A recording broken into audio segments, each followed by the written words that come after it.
నమస్కారం. ES9 న్యూస్కి స్వాగతం. హెడ్లైన్ చూద్దాం.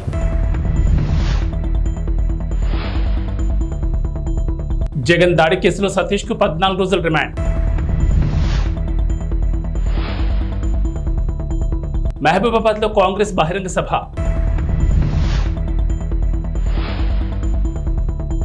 తెలంగాణలోని పలు జిల్లాల్లో 45 డిగ్రీల ఉష్ణోగ్రతలు. ముఖ్యమంత్రి జగన్ పై దాడి కేసులో సంచలనాలు బయటకు వస్తున్నాయి. సతీష్ రిమాండ్ రిపోర్ట్ ప్రకంపనలు సృష్టిస్తోంది.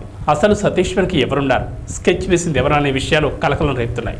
ఆంధ్రప్రదేశ్లో సంచలనం సృష్టించిన సీఎం జగన్ పై దాడి కేసులో A1గా ఉన్న సతీష్కు 14 రోజుల రిమాండ్ విధించింది కోర్టు. అయితే అంతకుముందు బయటకు వచ్చిన సతీష్ రిమాండ్ రిపోర్ట్ హాట్ టాపిక్గా మారింది. సీఎంను అంతమొందించాలన్న ఉద్దేశంతోనే దాడి చేసినట్లు రిమాండ్ రిపోర్ట్లో తెలిపారు పోలీసులు. అదను చూసి సున్నితమైన తలభాగంలోనే కుట్ర ప్రకారం దాడి జరిగిందన్నారు. దాడి కోసం నిందితుడు కాంక్రీట్ రాయి వాడాడని తెలిపారు. A2గా ఉన్న దుర్గారావు ప్రోద్బలంతోనే A1 నిందితుడు సతీష్ దాడి చేసినట్లు స్పష్టం చేశారు. ఇక కాల్ డేటా, CCTV ఫుటేజ్ ఆధారంగా నిందితుడి కదలికలను గుర్తించినట్లు పేర్కొన్నారు. 17ని నిందితుడిని రాజరాజేశ్వరిపేటలో అరెస్ట్ చేసి సెల్ ఫోన్ సీజ్ చేశామన్న పోలీసులు అన్ని విధాలా విచారణ జరిపి తర్వాతే అదుపులోకి తీసుకున్నామని స్పష్టం చేశారు.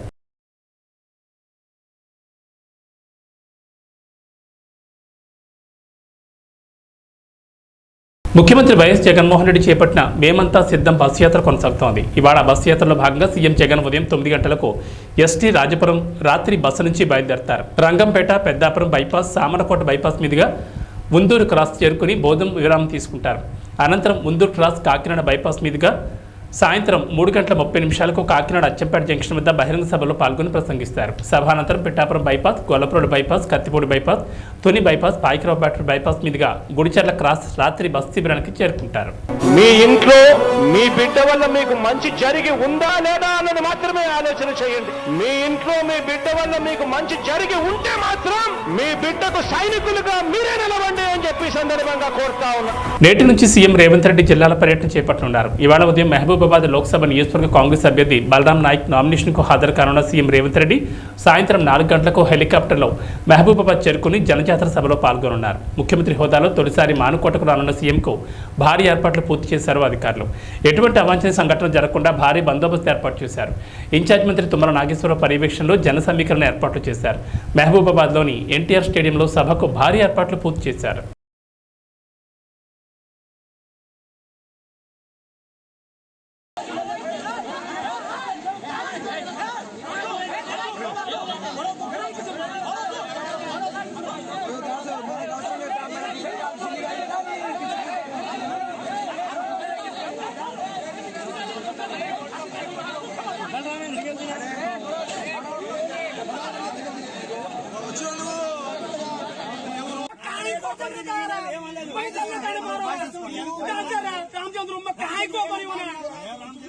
నేను ఏం చెప్పలే నేను కర్ర పట్టాను చెప్పుడు నన్ను అందరు కొడతా ఉంటే కర్ర కొట్టిండు. నేను ఇటు వచ్చి కర్ర పట్టుకున్నా, అప్పుడు పట్టుకున్నా. నేను ఫస్ట్ కర్ర పట్టుకోలే. ఎన్నికల ప్రచారంలో భాగంగా తెలుగుదేశం పార్టీ అధినేత నారా చంద్రబాబు నాయుడు ఇవాళ ఆలూరులో పర్యటిస్తారు. మధ్యాహ్నం 3 గంటలకు జరిగే జంక్షన్ సభలో చంద్రబాబు పాల్గొంటారని టీడీపీ జిల్లా అధ్యక్షుడు తిక్కారెడ్డి, అభ్యర్థి వీరభద్రగౌడ్ తెలిపారు. ఆలూరు సభ అనంతరం చంద్రబాబు అనంతపురం జిల్లా రాయదుర్గం సభకు హాజరవుతారు. మరోవైపు టీడీపీ అధినేత నారా చంద్రబాబు నాయుడు ఈ నెల 20న తిరుపతి పార్లమెంట్ నియోజకవర్గ పరిధిలో పర్యటించనున్నారు. ఉదయం 10 గంటలకు గూడూరులో మహిళలతో ప్రత్యేకంగా సమావేశమవుతారు. మధ్యాహ్నం 2 గంటలకు సర్వేపల్లిలో జరిగే సమావేశంలో, సాయంత్రం సచివేడులో జరిగే సభలో ప్రసంగిస్తారు. జ్ఞాపకం ఉన్నాడా మీకు? ఆయన ఆత్మ ఇక్కడే ఉంది. ఒక మంచి డాక్టర్ని ఏమడిగాడు? మాస్క్ అడిగాడు. అవునా కాదా? మాస్క్ అడిగిన పాపానికి ఏం చేశారు? అవమానించి, హింసించి, వేధించి చనిపోయేట్టుగా చేస్తే అనిత గారు వీలినంత వరకు ఆయన ఆదుకోవడానికి ప్రయత్నం చేసింది. కానీ వీలుగానే పరిస్థితి. సుధాకర్ రావు, డాక్టర్ సుధాకర్ ఆత్మ శాంతించాలంటే మీరేం చేయాలి? ఏం చేయాలి? అనితని, రమేష్ని గెలిపించాలి, వైసీపీని ఓడించాలి. అప్పుడే ఆయన ఆత్మ శాంతిస్తుంది. నేను అడుగుతున్నా ఒక మాట మిమ్మల్ని అందరినీ, బెస్ట్ అవైలబుల్ స్కూల్స్ రద్దయిపోయినాయి. అందరికంటే ఇక్కడ ఉండే తమ్ముళ్ళు అడుగుతున్న, అందరూ బాధల్లో ఉన్నారే తమ్ముళ్ళు, ఏమమ్మా ఆడబిడ్డలు ఇబ్బందులు ఉన్నాయా లేదమ్మా మీకు? ఎవరికైనా లాభం జరిగింది. మరోవైపు జనసేన పార్టీ అధినేత పవన్ కళ్యాణ్ ఈ నెల 23వ తేదీన నామినేషన్ దాఖలు చేయనున్నారు. పిఠాపురం శాసనసభ స్థానం నుంచి పోటీ చేస్తున్న పవన్ ఈ నెల 23వ తేదీన నామినేషన్ వేయనున్నట్లు జనసేన పార్టీ తెలిపింది. పిఠాపురం అసెంబ్లీ రిటర్నింగ్ ఆఫీసర్కు పవన్ స్వయంగా నామినేషన్ పత్రాలు సమర్పిస్తారు. అదే రోజు సాయంత్రం ఉప్పాడలో బహిరంగ సభ నిర్వహిస్తారు. తెలంగాణలో భానుడి భగభగలు కొనసాగుతున్నాయి. ఒక్క మాటలో చెప్పాలంటే రాష్ట్రం నిప్పుల గుండలా మారింది. గురువారం రికార్డు స్థాయిలో ఉష్ణోగ్రతలు నమోదు కాగా ఏకంగా 6 జిల్లాలు 45 డిగ్రీలకు పైగా ఉష్ణోగ్రతలు రికార్డయ్యాయి. రాష్ట్రంలోని అత్యధికంగా నల్గొండ జిల్లా మాడుగులపల్లి మండలం, మంచిర్యాల జిల్లా హాజీపూర్ మండలాల్లో 45.2 డిగ్రీల ఉష్ణోగ్రత నమోదైంది. ఏప్రిల్ నెలకు సంబంధించి నల్గొండ జిల్లాలో గత 10 ఏళ్లలో ఇదే అత్యధిక ఉష్ణోగ్రత అని తెలుస్తోంది. మరో 5 జిల్లాల్లో 44.9 డిగ్రీలు, 4 జిల్లాల్లో 44.8 డిగ్రీలు నమోదు కావడంతో పరిస్థితి ఎలా ఉందో అర్థం చేసుకోవచ్చు.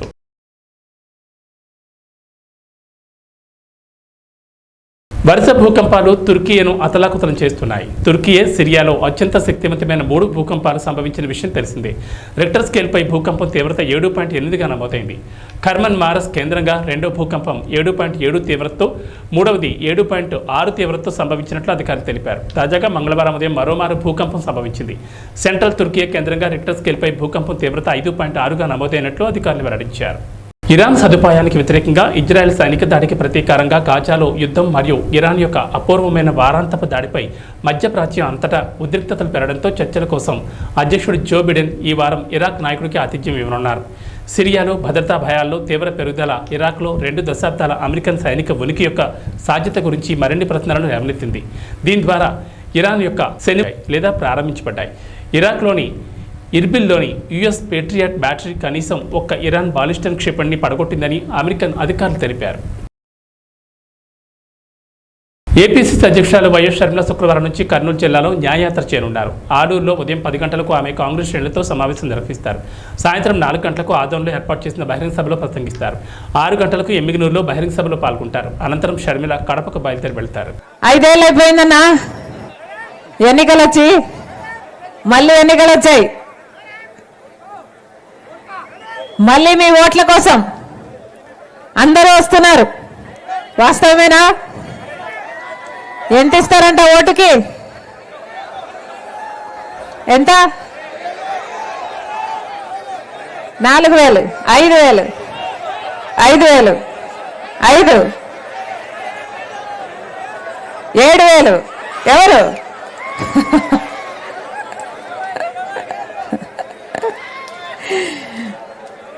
తెలుగుదేశం పార్టీ అధినేత చంద్రబాబు తరఫున ఆయన సత్యమణి నారా భువనేశ్వరి శుక్రవారం మధ్యాహ్నం 1:27 కుప్పంలో నామినేషన్ దాఖలు చేశారు. గురువారం సాయంత్రమే ఆమె కుప్పం చేరుకున్నారు. శుక్రవారం ఉదయం 10:45 ఆమె వరదరాజస్వామి ఆలయంలో నామినేషన్ పత్రాలు ఉంచి పూజలు చేశారు. అనంతరం కుప్పం చెరువు కట్ట నుంచి ర్యాలీగా వెళ్లి మధ్యాహ్నం 1:27 నామినేషన్ పత్రాలను సమర్పించారు. కాగా కుప్పం టీడీపీ శ్రేణులతో చంద్రబాబు టెలికాన్ఫరెన్స్ నిర్వహించారు. తన తరపున భువనేశ్వరి శుక్రవారం నామినేషన్ వేయనున్న నేపథ్యంలో ప్రతి ఇంటికి వెళ్లి ప్రజలను కలిసి తన మాటగా పిలవాలని ఆయన కోరారు.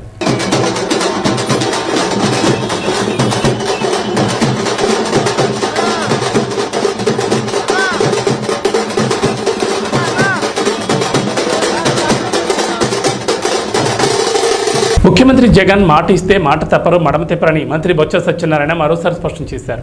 మీడియాతో మాట్లాడుతూ విశాఖను పరిపాలనా రాజధాని చేస్తారని సీఎం జగన్ అన్నారని, మళ్లీ గెలిచిన తర్వాత విశాఖలోనే ప్రమాణ స్వీకారం చేస్తారని జగన్ చెప్పారని తెలిపారు. గ్లోబల్ ఇన్వెస్ట్మెంట్ సమిట్ నిర్వహించామని, పెట్టుబడులు వచ్చాయన్నారు. ఇన్ఫోసిస్ సంస్థ విశాఖకు వచ్చిందని, ఐటీ హబ్ కూడా అభివృద్ధి చేస్తున్నామని చెప్పారు. భోగాపురం ఎయిర్పోర్టుకు శంకుస్థాపన చేశామని, 1 ఇయర్లో భోగాపురం ఎయిర్పోర్ట్ ప్రారంభిస్తామన్నారు.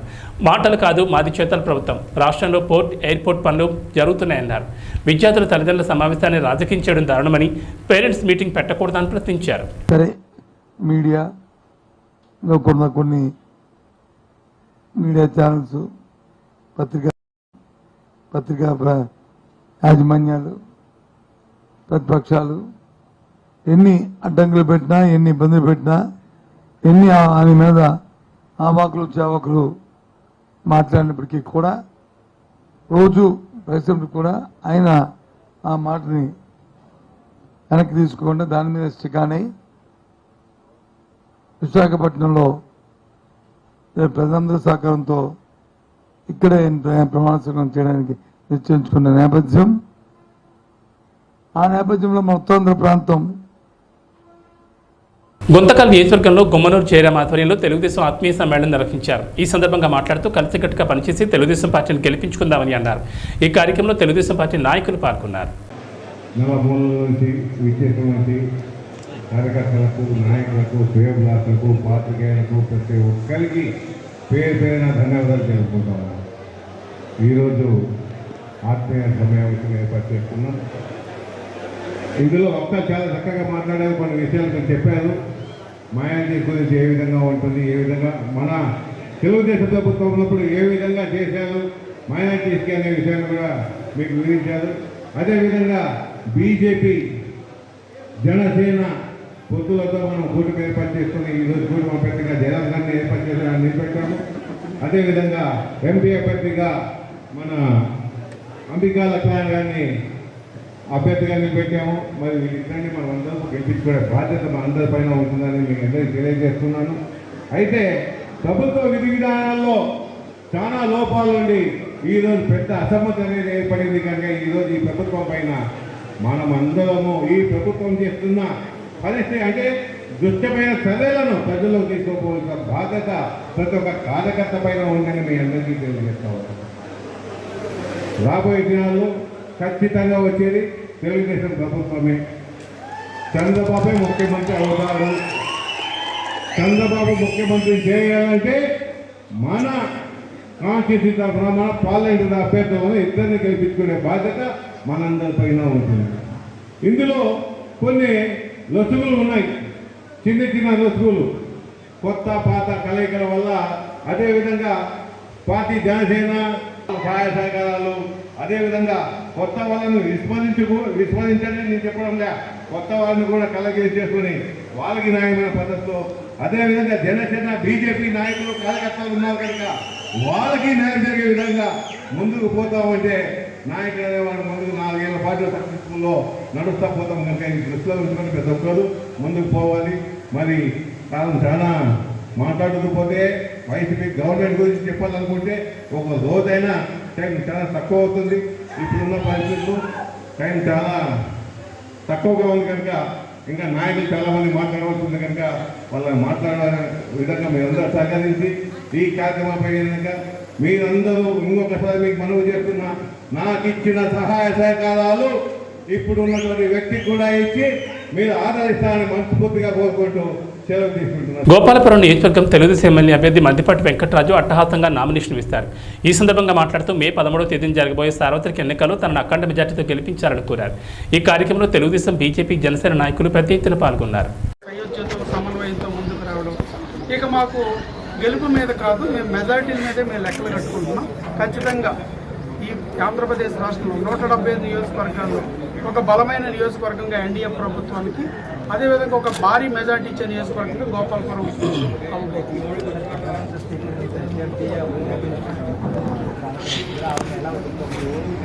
అంటే ఇక్కడ మనకి అధికార బలం ఏది ఉన్నా కానీ అది ప్రజల మద్దతు. ప్రజల మద్దతు ఉన్నప్పుడు చీపురుపుల్లో కూడా ఏనుగంత బలాన్ని కూడగట్టుకోవచ్చు.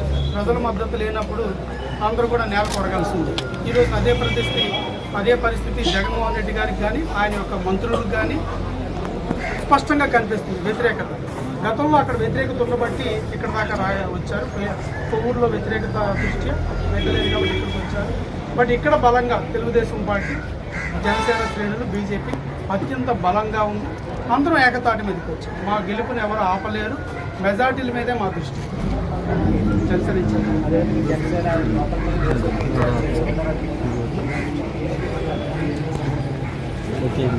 గవర్నమెంట్ ఏంటంటే ఆల్రెడీ అడ్రస్ వచ్చింది కదా. కేవలం జనసేన పార్టీ అధినేత పవన్ కళ్యాణ్ గారు వారి యొక్క త్యాగ ఫలితం ఈరోజు 3 పార్టీలు ఒక కూటమిగా ఏర్పడడం జరిగింది. ఎప్పుడూ లేదు చరిత్రలో. 14లో సపోర్ట్ చేస్తాం ఓన్లీ బేషరతుగా. ఈ రోజున అలా కాకుండా 3 కోటాలు కూడా వీళ్ళకి ఎన్ని సీట్లు, వీళ్ళు ఎన్ని సీట్లు వీళ్ళు. మీరు ర్యాలీ చూశారు కదా, టీడీపీ వాడు ఎంతమంది ఉన్నారు, జనసేన వాడు ఎంతమంది ఉన్నారు, అలాగే భారతీయ జనతా పార్టీ వాడు కూడా అలాగే ఉన్నారు. అలాగే రేపు ఎలక్షన్ వరకు కూడా అందరూ కూడా సమన్వయంగా వెళ్ళి జగన్మోహన్ రెడ్డి గవర్నమెంట్ని గద్దె దించింది. అందులో అనుమానం లేదు. లేకపోతే ఎవరికి లేదు, మీకు ఉండదు భవిష్యత్తు. చూశారు కదా నిజాం సభలో సిద్ధం సభలో ఏ విధంగా విలేకరులని కొట్టడం చేయడం చూశారు కదా. ఇదే కాదు ప్రతి విషయం కూడా రాక్షస పరిపాలన 5 సంవత్సరాలు. అప్పుడైతే నమ్మారు వాగ్దానం, ఆయన చేసిన వాగ్దానాలు, సరే ఒక ఛాన్స్ ఇస్తామని. ఇప్పుడు ఆ ప్రసక్తే లేదు. హోమ్ మినిస్టర్ కాదు కదా, సీఎం కూడా దిక్కు ఉండదు. అందరూ ఓడిపోతారు. రాసుకోండి కావాలి. ఎమ్మిగనూరు అసెంబ్లీ నియోజకవర్గ వైఎస్ఆర్సీపీ పార్టీ అభ్యర్థి బుట్టా రేణుక ఎన్నికల ప్రచారం నిర్వహించారు. ఈ సందర్భంగా పార్టీ శ్రేణులు అడుగడుగున పోలవర్షం కురిపిస్తూ జననిరసన పలికారు. అనంతరం మాట్లాడుతూ ప్రజలందరి ఆశీర్వాదంతో విజయం సాధిస్తామని తెలిపారు. మొట్టమొదటి నామినేషన్ ఎమ్మిగనూరు అభ్యర్థి బుట్టా రేణుక నామినేషన్ దాఖలు చేశారు. నాయకులు కార్యకర్తలు చాలా ఉత్సాహంగా ఉన్నారు. ఎప్పుడెప్పుడు ఎలక్షన్ డేట్ వస్తుందా అని ఎదురు చూస్తున్నారు. ఖచ్చితంగా వైఎస్ఆర్సీపీ ఎమ్మిగనూరు బంపర్ మెజార్టీతో కైవసం చేసుకుంటామని ధీమా వ్యక్తం చేశారు. సార్వత్రిక ఎన్నికల సమయం దగ్గర పడుతున్న వేళ గాజువాకలో వాతావరణం వేడెక్కుతోంది. ఆయా పార్టీల బలబలాలను నిరూపించుకుంటున్న తరుణంలో టీడీపీ వైపు ఎక్కువగా మక్కువ చూపుతున్నారు. తాజాగా గాజువాక 66, 67 వార్డులో చెందిన వైకాపా మహిళా కార్యకర్తలు ఆ పార్టీని వీడారు. పల్లా వెంటే ఉంటామంటూ పార్టీ కండువాలు వేసుకున్నారు. వీరందరినీ సాధారణంగా ఆహ్వానించిన పల్లా మహిళా అభ్యున్నతికి తమ ప్రభుత్వ అధికారంలోకి రాగానే ఎక్కువగా ప్రాధాన్యత ఇస్తామన్నారు. సూపర్ 6 పథకాలపై విస్తృత ప్రచారం చేస్తున్నామని తెలిపారు. పార్టీలో ప్రతి మహిళకు గౌరవించేలా ముందుకు వెళ్తామన్నారు. ఈ కార్యక్రమంలో నాయకులు పాల్గొన్నారు. 66వ వార్డు మహిళల నాయకత్వం